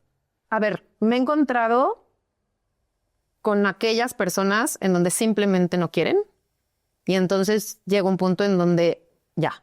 ¿Pero es un tema de voluntad? Para mí es un tema de voluntad. Ok. ¿Y qué hago yo? Compartir mi historia, ¿no? Mucho ya lo hice a través del libro, pero yo estoy convencida que el liderazgo vulnerable es el liderazgo que hoy necesitamos. En lo social, en lo político, en lo económico, en lo empresarial, porque es en donde realmente conectas con la gente. Brené Brown. Exactamente, ¿no? De hecho, The Power of Vulnerability fue el primer libro que a mí un coach me dio a leer, porque yo con la infancia que tuve y la juventud que tuve, yo estaba llena de armaduras. O sea, para llegar a mí Y sería lo era natural. imposible. Será lo natural, No, perdón, Fer, sí, es que así era. de no llegar. O sea, así era yo. Y además, por lo mismo, te diría, soy alguien, por eso y por la personalidad que tengo, pues yo soy alguien que primero piensa y luego siente. Primero piensa y luego siente. Sí. Ok. A diferencia de muchas mujeres, que normalmente las mujeres primero sienten y luego piensan. Yo no. Yo pienso y luego siento. Yo soy como mujer. Sí, primero sientes y luego piensas. Que eso está padre, porque también nos hemos dado cuenta que antes estaba muy encasillado, ¿no? En estos estereotipos. Y pues hoy vemos que no es tan así, ¿no? Mi esposo, por ejemplo, él primero siente y luego piensa. Salvo que sean temas matemáticos, ahí sí. Pero si no, la verdad es que también él le fluye mucho la parte sentimental. A mí eso viene después. Y es por esta protección, sin duda, en donde yo tenía una armadura inquebrantable. O sea, no había forma de llegar a mí. De hecho, en el libro comparto el que yo le llamo el traje de Darth Vader, ¿no? En donde pues ese era el liderazgo, en donde antes creíamos que era el esperado. El de ¿no? Exacto, en donde pues nada te asusta, nada te duele, nada te ensucia, ¿no? Eres estoico, perfecto. Eso no es cierto, no existe el ser humano que cumpla con esas características. Entonces, ¿por qué yo quisiera hacerlo? Y lo fui mucho tiempo, hasta el 2013, en donde me rompieron y en donde la armadura pues ya no me servía de un carambas, ¿no? Y donde el proceso de reconstrucción me fue ayudando a entender que no era la persona que yo quería ser y que a partir de que yo mostrara quién realmente soy, es en donde puedo conectar de una manera absurda, que yo misma me he sorprendido, ¿no? Y con gente mucho más allá de mi círculo cercano. Y por eso fue cuando descubrí justamente a qué vine a este mundo. Y yo vine a inspirar. Y cuando tú me dijiste, ¿qué aprendiste en el 2013? Yo aprendí que yo tenía que vivir el 2013 para tener una historia que de por sí ya era muy compleja y con muchos aristas, pero que era como la cereza del pastel que le faltaba a la historia, para entonces sí yo poder tener una herramienta súper poderosa y súper potente de inspirar. Y fue pues lo que sucedió. Y entonces hoy tengo la posibilidad de tener este libro, El arte de hacer que suceda, ¿no? En donde la reacción que he tenido es increíble, ¿no? De muchísima gente que ni conozco, por supuesto, que me está escribiendo por LinkedIn, porque yo realmente sí tengo Instagram, pero tengo 200 personas y nada más, y no pienso hacerlo público, por más que me mandan invitaciones. Pero bueno, por LinkedIn me escribe muchísima gente diciéndome, oye, leí tu libro y me espejé en esto, o esto que compartes, pues me parece buenísimo como una reflexión para tomar en cuenta, bla, bla, bla. Y eso creo que tiene un poder enorme. Y eso es a partir de que decidí ser vulnerable, a partir de que decidí compartir para qué, no solo por qué, sino para qué llegué al momento en el que estoy, profesionalmente, pero también personalmente, porque somos una sola persona. Y entonces con los equipos, pues aquellos que simplemente no están dispuestos a hacerlo y que quieren seguir con su traje de Darth Vader, no puedo hacer nada. Y ya me rendí. Y así de honesto y vulnerable te lo digo, porque es generar demasiada energía en algo que no es recíproco. De acuerdo. Y mi madurez he aprendido que esto es both ways. Y que si una parte, como en cualquier relación, si una parte no quiere, no va a suceder. Entonces, lo intento hasta el punto en donde digo, esto no va a llegar más allá. Y que para ti ya también es una forma de trabajo. Totalmente, ¿no? Y con quien sí está dispuesto, pues es maravilloso. Porque entonces podemos crear una relación lo suficientemente sólida en donde, pues tú me cachas y yo te cacho.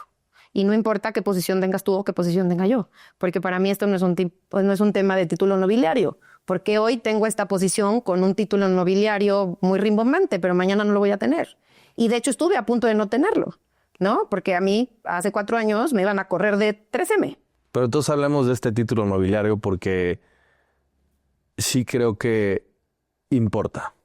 Tú desde hace 4 años eres la presidenta y directora general de 3M México. Esta posición se da como primera vez que se le otorga a una mujer en México. Sí. En México, correcto.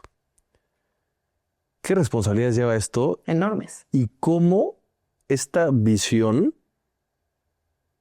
la has podido permear dentro de la organización? Porque es un cambio de banda. Totalmente. Mira, déjame platicarte un poquito antes de qué sucede de yo llegar a esta posición, porque también eso siempre causa mucha curiosidad. ¿Cómo llega una mujer que viene de supply chain mexicana a un rol como este? En fin. Yo me voy de maternity leave. A mí me da preeclampsia severa. Entonces, de un día para otro, o sea, yo estaba perfecta y en la semana 34 me da preeclampsia. Me entro al hospital a que me tomaban la presión y ya no pude salir y acabamos mis hijos y yo en terapia intensiva. Y entonces tomo 6 meses de maternity leave. Cuando yo regreso, me entero de 2 grandes temas. Uno, yo regresé el 8 de marzo del 2020. La fecha, obviamente, importante, por eso la tengo súper presente. Entonces me entero de 2 cosas. Uno, pues que prácticamente a todos nos iban a mandar a nuestras casas porque empezaba una pandemia de COVID. Justo. Y la segunda es que eliminaron mi rol en la compañía. En el mundo corporativo y más de grandes empresas como en las que yo siempre he trabajado, cuando se hacen reestructuras organizacionales no se piensa en la persona, se piensa en las cajas. Y después vemos las personas. Esa es la cruda realidad. Y así de Estrategias frío de negocio. es el negocio y así es como hay que hacerlo. Y fue lo que sucedió. Decide la compañía hacer una reestructura global en donde decide mover su modelo de operación de subsidiarias y que toda la de toma de decisión sea muy local a globalizar, pero al extremo. Incluso muchos roles, no solo locales, también regionales, desaparecieron. ¿Fue como un shared service? No como un shared service, es un modelo bien complejo el que tenemos, porque sí tenemos shared services y tenemos global service centers y tenemos todo este tipo de cosas, pero más bien lo que decidieron es, ahorita ya somos 3, pero en ese momento éramos 4 grupos de negocio, entonces hicieron un modelo que se llama BG-Lev, es decir, que cada negocio reporta de manera vertical a el presidente global de la división o del business group. ¿Ok? Las áreas funcionales al principio sí reportaban de manera local, después decidieron hacer lo mismo, en donde las áreas funcionales también iban a reportar de manera global y por lo tanto había muchos roles a nivel local que no eran necesarios.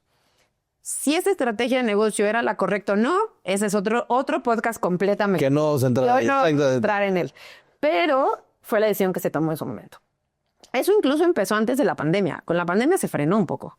Pero bueno, dentro de eso es que muchas direcciones locales desaparecieron, entre ellas la mía de supply chain. Desapareció la de finanzas, desapareció la de R&D en aquellos países que teníamos R&D, desaparece en algunos incluso el de HR. O sea, realmente fue el cubo de Kubrick lo movieron totalmente, ¿no? El Rubrik, ¿no? Lo movieron totalmente y se fue al otro lado. Entonces yo me entero que mi rol se elimina. Entrando una pandemia, mi esposo tiene una agencia en donde hacen eventos corporativos, hacen stands, ese tipo de cosas. O sea, desempleado, igual a desempleado. Y yo con 2 niños de 6 meses. O sea, yo dije, prematuros. No hay forma que pierda mi trabajo. O sea, no hay forma. ¿Qué hacemos? Entonces, afortunadamente trabajo en una empresa que el tema de hacer las cosas correctas es súper importante y es la forma en la que hacemos negocios. Y una de ellas es, pues yo todavía tenía, por temas legales, un tiempo de maternidad, de lactancia, perdón. Entonces me dijeron, de aquí a tal fecha, que eran como 2 meses más, tú sigues en la compañía. Pero pues después de 2 meses, si no hay nada para ti, pues no hay nada para ti. Y eso para mí fue un momento súper duro también, pero ahí estuvo como, te diría, antes de mi 2013, después de mi 2013. ¿No? La actitud, yo te dije, a mí nada malo me va a pasar y estoy segura de ello. Y todo está en mi mente y en el poder que yo tengo de controlar eso. Y fue lo que sucedió, porque yo dije, a mí no me van a correr de 3M. No sé lo que tengo que hacer, pero yo voy a seguir trabajando en esta empresa. Y una de las cosas que empecé a hacer fue, darme cuenta que había yo trabajado mucho en mi network, pero no forzosamente en el network correcto, ¿no? Muchas veces estás dentro de una organización y te conoce la gente con la que interactúas, que en mi caso era toda la gente en México y la gente de supply chain a nivel global. Pero estando en una empresa tan grande como en la que estoy, ¿quién más me conocía? Y cuando yo voy a hablar con el que era el Managing Director de México y vicepresidente de LATAM, que era mi jefe, llego y le digo, no me puedo ir. Y entonces me preguntó, ¿quién te conoce? Y yo le dije, bueno, pues todo México. Me dijo, no, ¿pero quién te conoce? Yo, bueno, todo supply chain a nivel global, o sea, todo el mundo me conoce. Pero ¿quién más te conoce? O sea, hoy si alguien tiene que tomar la decisión de que te quedes, ¿dónde está esa gente? Y entonces me quedé callada. Y dije, pues tienes toda la razón. Hoy la gente o sea, los tomadores de decisiones. Sí, los decision makers ¿Saben no te quién conocen. soy? Más que tú, o sea, ¿no? Pero dentro de una mesa completa, conocí a 2, o me conocían 2.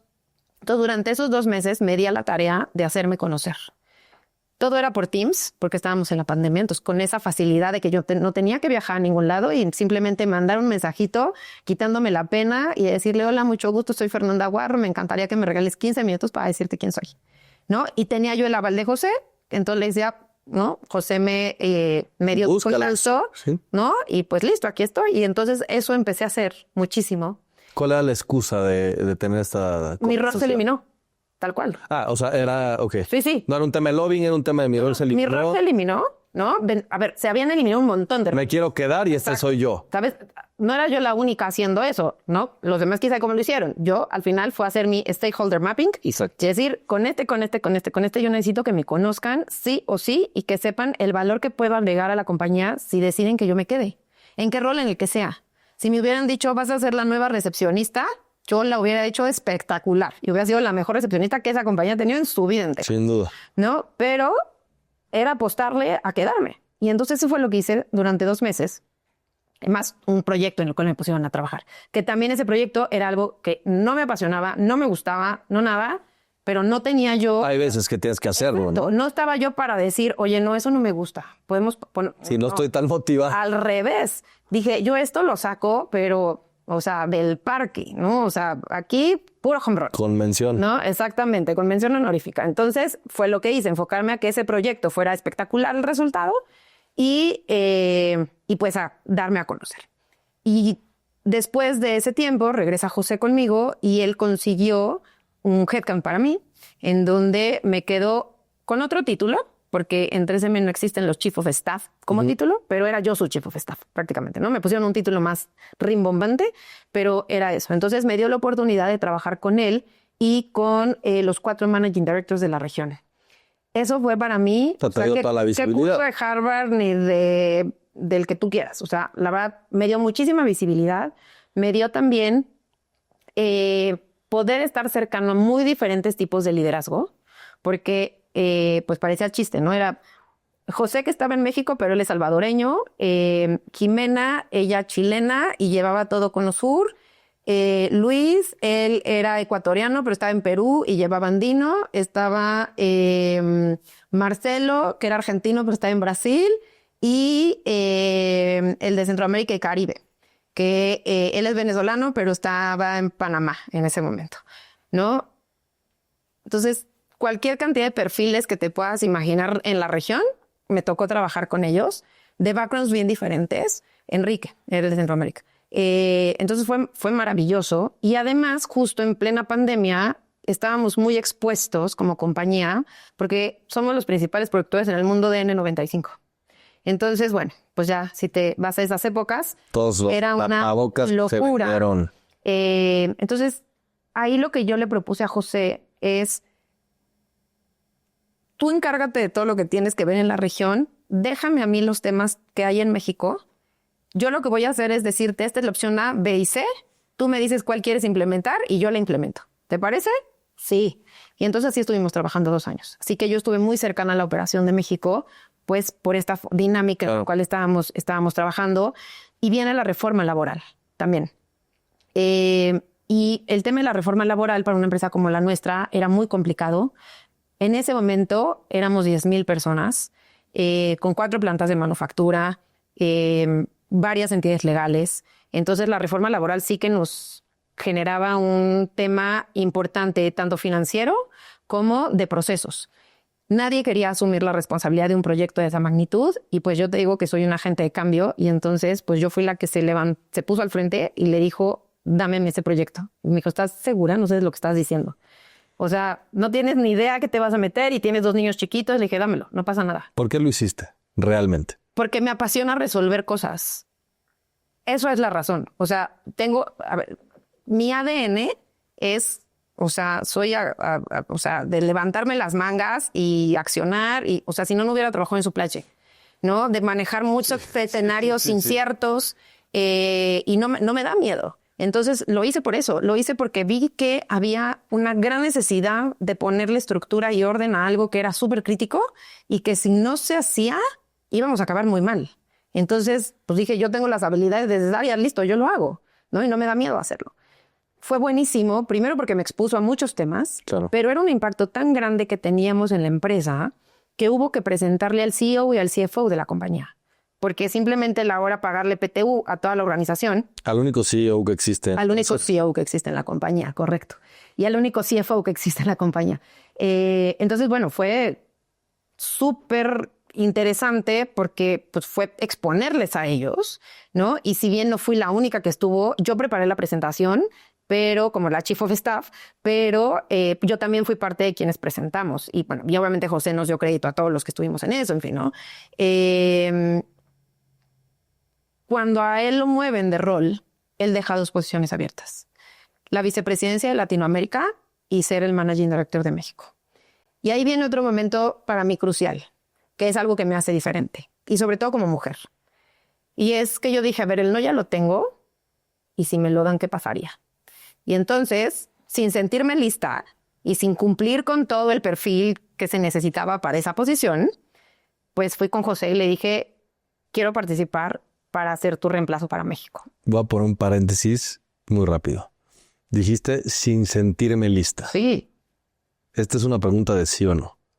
¿Estabas lista cuando te dieron esta posición? No. ¿O no estabas lista? No, para nada. Cierro paréntesis. Para nada. Y déjame no cerrártelo todavía. Yo creo que nadie está listo para tomar un nuevo rol. Eso es una mentira que nos han dicho y que las mujeres no las creímos.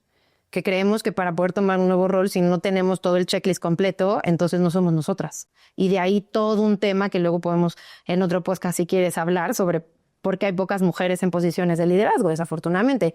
Y ahí es en donde para mí usar estos espacios, usar la voz, usar el libro, de ir quitando esas barreras que las mujeres nos ponemos, de creer que ese techo de cristal nos los pone alguien más. Y yo siempre digo algo que es muy polémico, pero para mí el techo de cristal nos los ponemos nosotras mismas.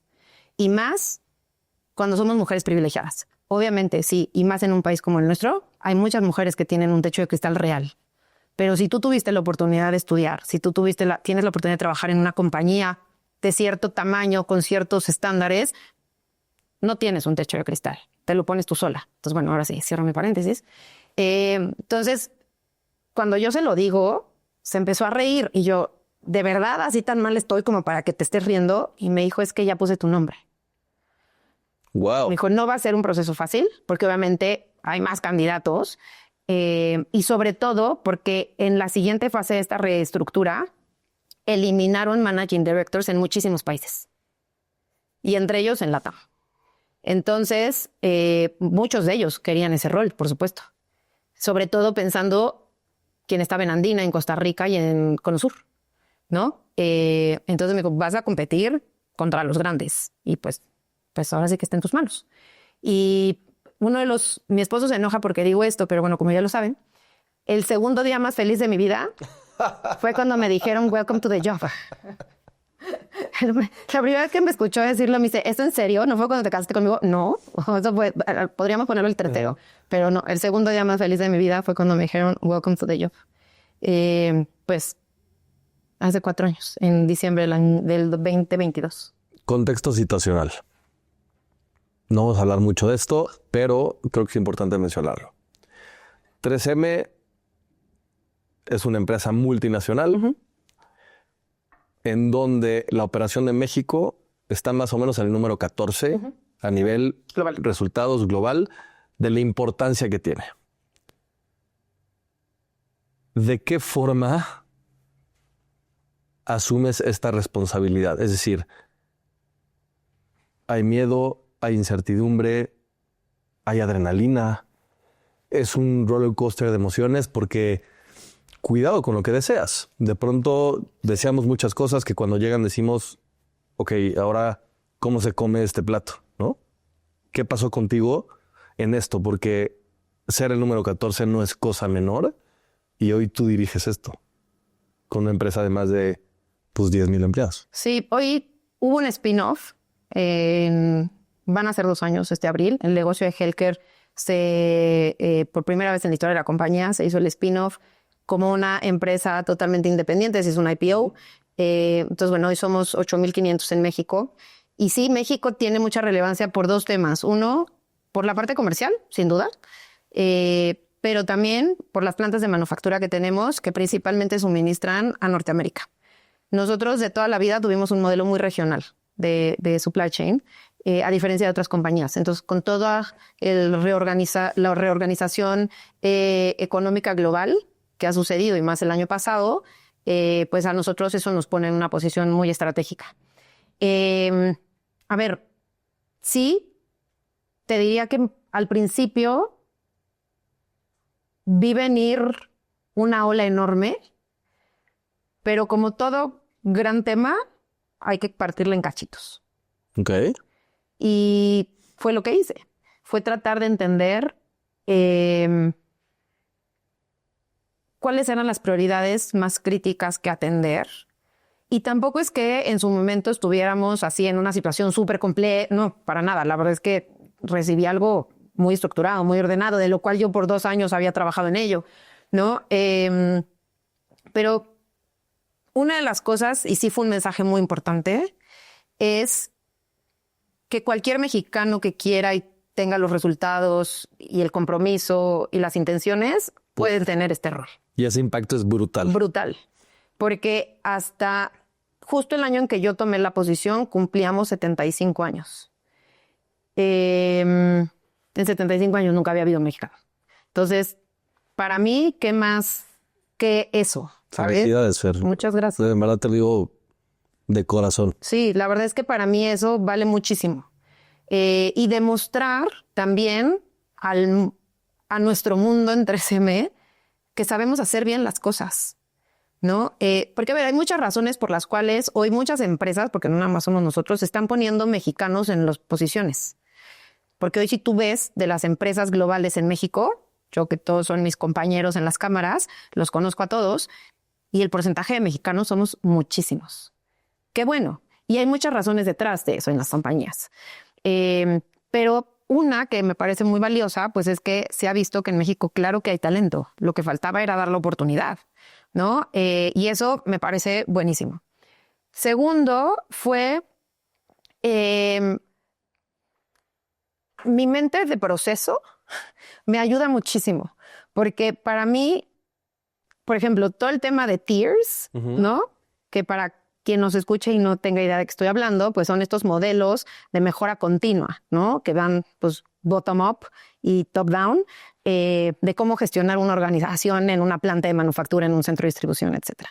Para mí eso es replicable en lo que sea, ¿no? Entonces es cómo ir organizando estos modelos de gestión de una manera muy ágil.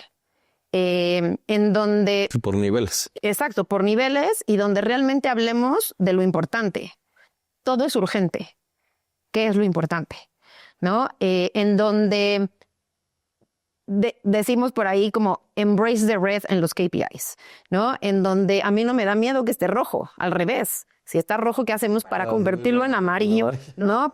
Creo que el liderazgo de hace algunos años, si no tenían un dashboard todo verde, sentían que fallaban. Claro. Pues para mí ya un dashboard todo verde, pues estoy sentada en la silla sin hacer nada. Correcto. Entonces, justo empezar a cambiar como esas ideas, pues darle voz al equipo. Te diría que creo que eso es algo también para mí muy importante y que lo hablábamos hace rato. ¿Voto? ¿No? También cuando hay que tenerlo. Y sobre todo en una empresa como esta, en donde todo es tan global que realmente el voto final decisivo ni siquiera lo tenemos acá. Claro.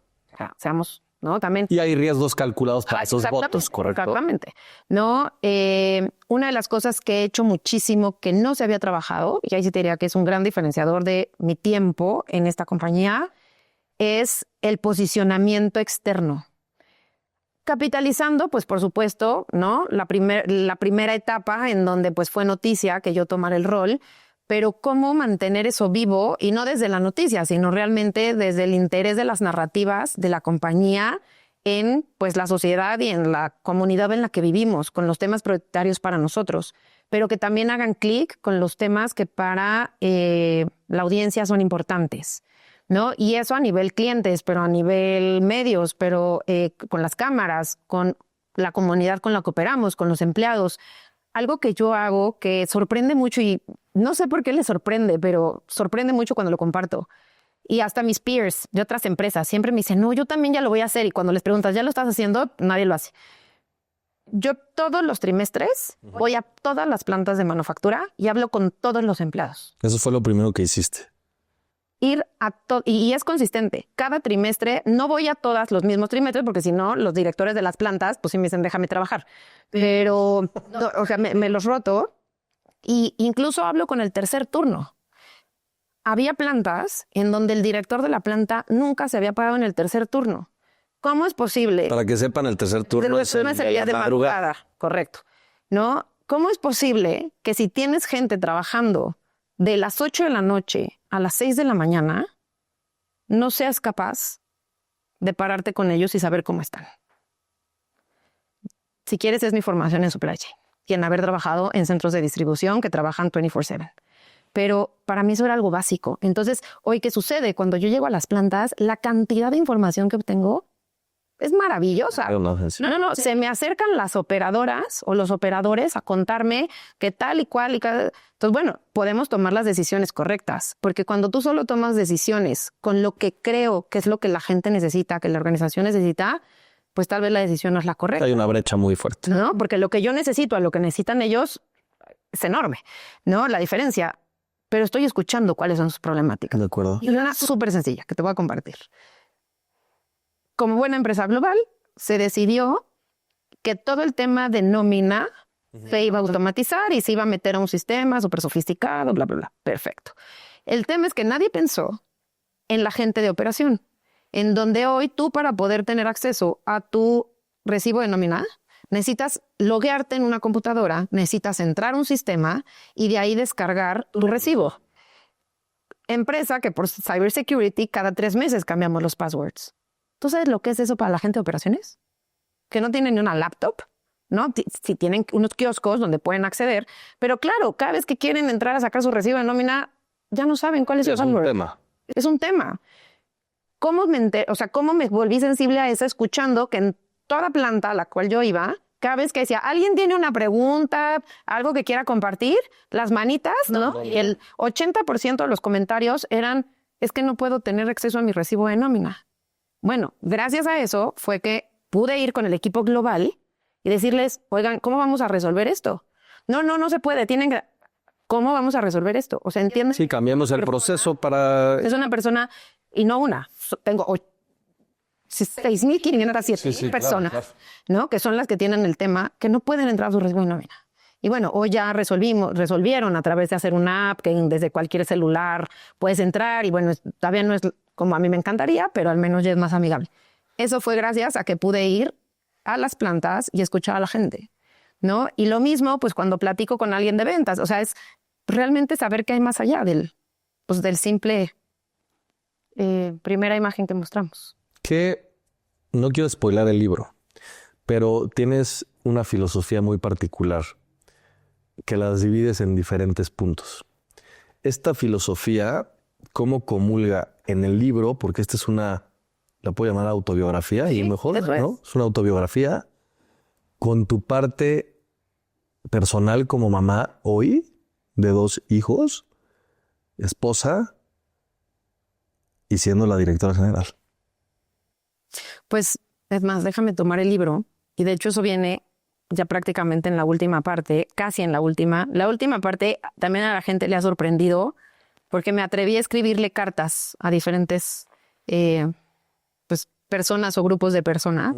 Y eso también ha sido algo que ha llamado mucho la atención. Pero mi filosofía de vida, soy la CEO de mi destino y de mi carrera y no le delego esa responsabilidad a nadie más. Eso para mí es tan importante. Porque, y ojo, digo mi destino y mi carrera, no solo mi carrera. Cuando nosotros le delegamos la responsabilidad a alguien más de lo que sea, así sea a mi hermana, a mi papá, a mi mamá, pierdo autonomía, pierdo poder. Y lo mismo en el trabajo, ¿no? Creo que cuando estás en una oficina o en donde estés trabajando, porque no forzosamente es una oficina, y crees que no puedes seguir avanzando por culpa de alguien más, pues ahí estás perdiendo absolutamente todas tus posibilidades. Estás en el rol de víctima en vez de quitarte ese rol para tú. Soy el cambio que quiero ver en el mundo y doy ejemplo. Pues para mí no hay nada más fuerte que el ejemplo. Te puedo venir a hablar cuantas veces quieras a este espacio, pero si lo que te estoy diciendo no hace clic con lo que realmente hago, pues entonces de nada, pierde fundamento. Este es muy importante. Lucho por mi visión y mis valores. Soy fiel a mis principios. Yo te diría que aquí en el mundo laboral es tan importante. Y antes de que tú y yo empezáramos a platicar en el podcast, me decías de escuchar con el corazón. Para mí esto es escuchar con el corazón. Porque si el lugar en el que estás o la persona con la que estás, si estás hablando desde la parte personal, no comparte tus valores de vida, entonces ¿qué estás haciendo ahí? A mí te diría que me han hecho ofertas para irme a trabajar a lugares en donde si hubiera sido por la parte económica, no había nada que dudar. Pero para mí también era el decir, esa persona no soy yo, o el producto que hacen ni siquiera va con mi estilo de vida. Y no quiere decir que sea un mal producto, ¿eh? Simplemente no va con mi estilo de vida. Entonces, ¿por qué quiero estar ahí? ¿Por qué si a mis hijos les prohíbo o no les prohíbo? Casi sí. Les limito ciertas cosas en su alimentación. Me voy a ir para allá. Claro. ¿No? Hace sentido. Hace sentido, pero hay veces que nada más pensamos en la parte pues económica, porque claro, para todos es importante. Inmediata. Pero llega un punto en donde eso te la cobra. Amo lo que hago y estoy segura, y esto sí convencida, que la gente apasionada es mucho mejor que la gente inteligente. O sea, yo he trabajado con mucha gente muy inteligente. Punto. Pero si esa gente inteligente además tiene pasión por lo que hace, eres imparable. Entonces, y en la vida profesional y en lo personal, ¿no? Totalmente. Esta también la aprendí con el tiempo. Antes no era algo que yo viviera. Pero respeto es el derecho que tienen los demás a pensar diferente a mí. Pues eso te diría que con los últimos años, sobre todo, es cuando más lo he aprendido, ¿no? Es muy cómodo cuando todos piensan igual.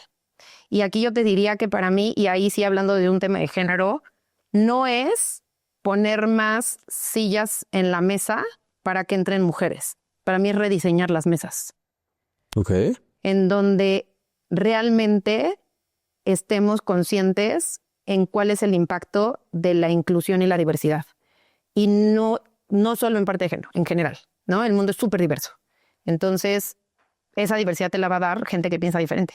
Porque si piensan igual a ti, pues entonces todo es más fácil. De acuerdo. Pero pues el impacto que tiene es distinto.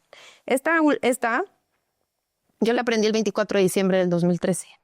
Ese es mi favorito. La diferencia entre el dinero y el tiempo es que siempre sabes cuánto dinero tienes, pero nunca sabes cuánto tiempo te queda. Y esta es la que rige mi vida hoy. 100%. O sea, la verdad es que en horas cambió mi vida.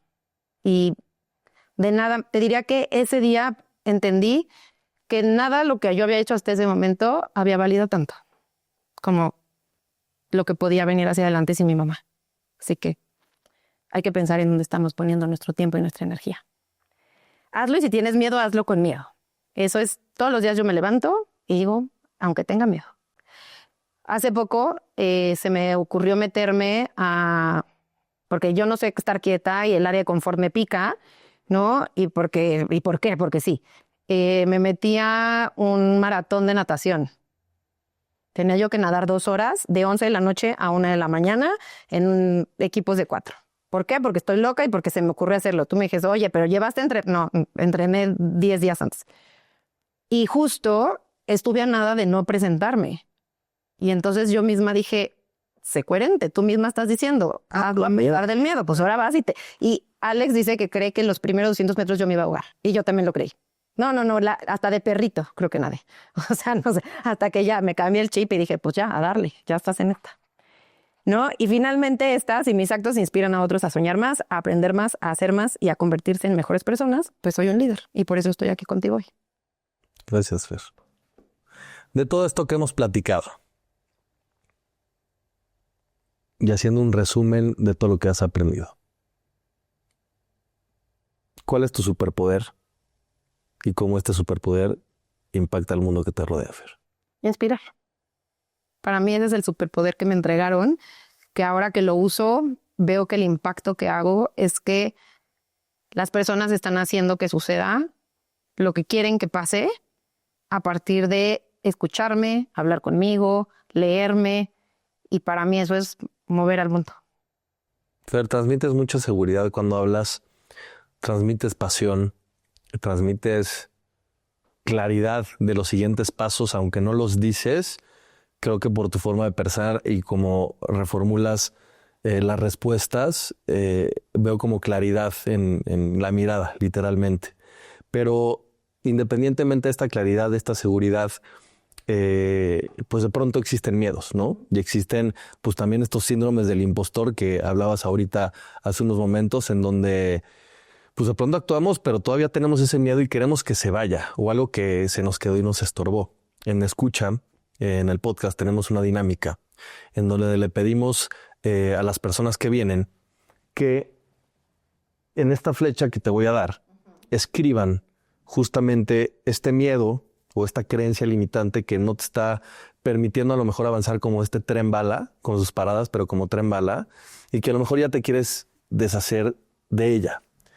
Me gustaría que me la platicaras para que luego la apuntes y de manera simbólica podamos, o que puedas, romperla con la parte más vulnerable de tu cuerpo, que sería la garganta. Ok, perfecto. ¿Qué le ahí? ¿Qué estás? Al rechazo. Sí. Sí, toda mi infancia estuve rechazada, ¿no? Por mi mamá de manera inconsciente, sin duda, dada su enfermedad. Por mi papá de manera clarísima. Dos figuras súper importantes, ¿no? Y al día de hoy te puedo decir que cuando yo siento que alguien me rechaza, que claro que pasa, porque tampoco le caigo bien a todo mundo, ni mucho menos, eso a mí me cuesta muchísimo. Y también, entre más creces ahí sí en una organización, más vista eres, o más visto eres, y más juzgado eres. Y más solito estás. Y más solo estás. Y también a la gente que lo que tú haces le estorba, una actitud muy fácil que pase es que te rechace, ¿no? Y a mí eso me cuesta. Y es algo con lo que trabajo todos los días. ¿No puedes apuntar, por favor?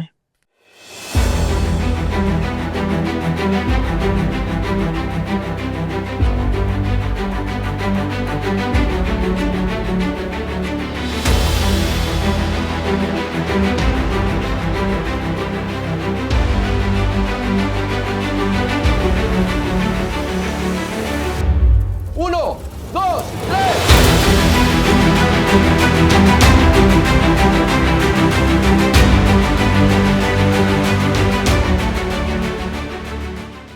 Fer, ha sido padrísimo platicar contigo. Creo que podríamos estar muchísimas horas más de esto. Siempre, ¿no? Se quiere abordar todos los temas, pero teniendo tú un perfil tan completo en la parte profesional, pero también tanta historia en la parte personal, pues esto se vuelve riquísimo. Y yo te quiero agradecer muchísimo que justamente te abras con esta vulnerabilidad. Creo que la vulnerabilidad en lo personal para mí es un superpoder en donde tenemos que decirle de manera urgente a la gente que lo debe de usar, justamente para conectar, que es el ejemplo que tú estás dando como esposa, como mamá, como líder de una compañía transnacional, y que me siento muy contento de que pues hayamos platicado y que con esta plática podamos llegar a mucha gente y que sobre todo pues se inspires con tu nuevo libro y con tu visión de vida, pues qué es lo que importa y qué te importa a ti, ¿no? Entonces, muchas gracias. Muchas gracias. Gracias por el espacio nuevamente. Pues quien esté interesado en leer el libro lo puede encontrar en Amazon, en su versión digital o en Tómele. la versión física. La verdad es que la versión física es súper linda. Todos los detalles los cuidé, así absolutamente todo, pero bueno, también está la versión digital. En Summers también lo pueden encontrar o directamente conmigo, ya sea que me escriban por LinkedIn o tengo una landing page que es ferguarro.com y pues ahí también me pueden escribir y contactar. Fer, muchas gracias. Gracias a ti, Álvaro.